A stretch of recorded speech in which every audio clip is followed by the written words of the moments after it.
All right, Audra, thanks so much. And how would you like to know what your uncle's secret barbecue sauce ingredient is that's missing, or your mom's apple pie that you just can't seem to figure out? Well, as a rare 5C clairvoyant, we'll find out what that is in just a second, Janie Boisclair can taste and smell foods as she does readings to connect people to their loved ones. Janie, how are you? I am fabulous. Such a wonderful morning. Yes, a fantastic morning. Now, we're going to get into this recipe, but explain, and what we went through just a little bit earlier, you and I. We had a little fun, absolutely. I'm tripping out right now.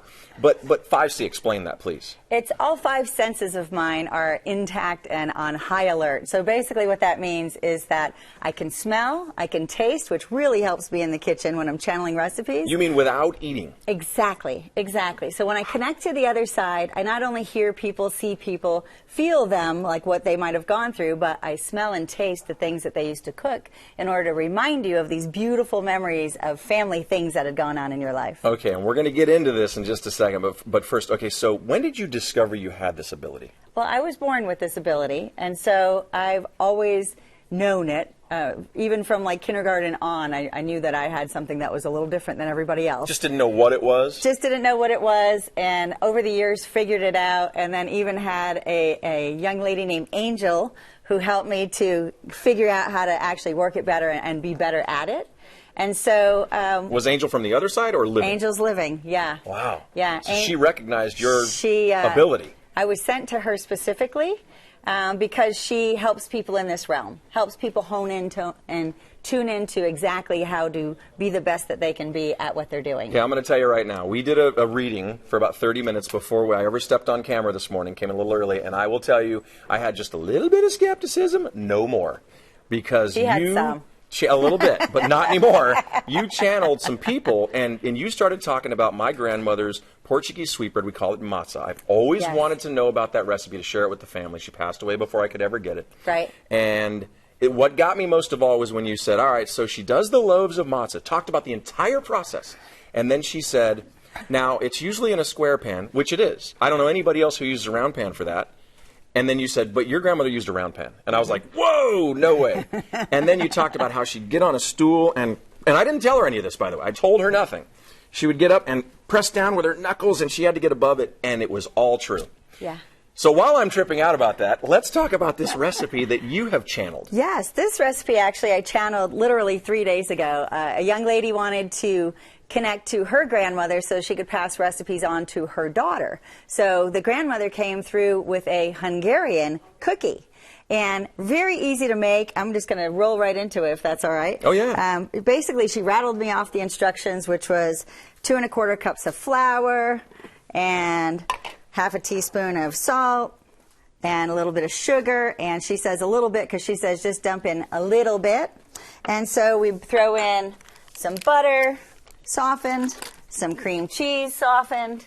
Oh my God, these look good. And cream cheese and anything is good. Let me tell you, the reason that I wanted to show you guys how to do this and how easy this is to do is because in the bakery, they are wicked expensive. But to make it yourself, it's literally cost you not much at all. Maybe $10 to make 15 versus $15 a pound at a bakery. Yeah, didn't you say like $60 or something for a certain number of them? For the same amount that we're going to make now. Yeah. So basically, you put all this together, you mix it up real good, and you want me to do that? Sure. Okay. Have a good time. In the meantime, we're taking apricots, and we're taking fresh ones because she said, don't get the dried ones, get the fresh ones. So we're listening to you, Pearl. So we're filling the bottom of the pan with apricots, and then we're just putting enough water just to cover the top of it. And so what's going to happen next is it's just going to simmer, and it's going to simmer for a few minutes. And while it's simmering, you're taking your spoon and you're pushing down on it, okay? And so what's going to happen is you're going to end up with this. And this is just smooshed up apricots, for lack of a better word.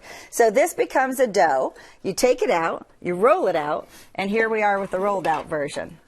And so all we're doing is we're going to use our spoons, because she used a spoon, and we're going to cut strips.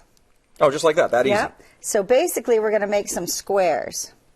Okay, that's simple. Real easy. All right, now we've got just a little bit of time left, so we've got to see this finished product, too. Okay, so now you make literally a square, right? And we'll pull one of the squares out of here so you can see. Just a square. You take some of your little goodies. She did the 2-spoon method. You throw one in there like that. Go ahead and try one on your own.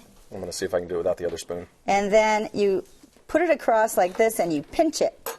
And that's it. You put it in the oven just like that. And this is what it comes out looking like.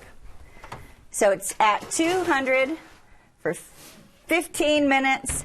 And how do you know they're ready? When they shake on the pan. Oh, so when they don't stick, then you know they're ready. All right. Then you sprinkle just a little bit of sugar on them. And they're ready to go. And Clint, I also made a version with raspberry, because you can do the exact same thing with raspberry, another recipe she did. And voila, apricot and raspberry Hungarian kiffle. I see why these are so expensive. They taste amazing. Aren't they awesome? And only 15 minutes in the oven. And you said her name is Pearl? Pearl. Pearl, Yes. thank you. Tell Pearl thank you. Thank you, Pearl. We love you, baby. This was phenomenal. Thanks Janie for sharing Boisclair, it. you can get a hold of her on her website. And one more time, what is that website? TheClairvoyantGourmet.com. Wow, she can even do readings on the phone, so keep that in mind. It's true. Reach out to me. I'll freak you out. I'm sure of it. Oh, you freaked me out, that's for sure. Thank you so much. Absolutely a pleasure. All right, still to come on San Diego Living.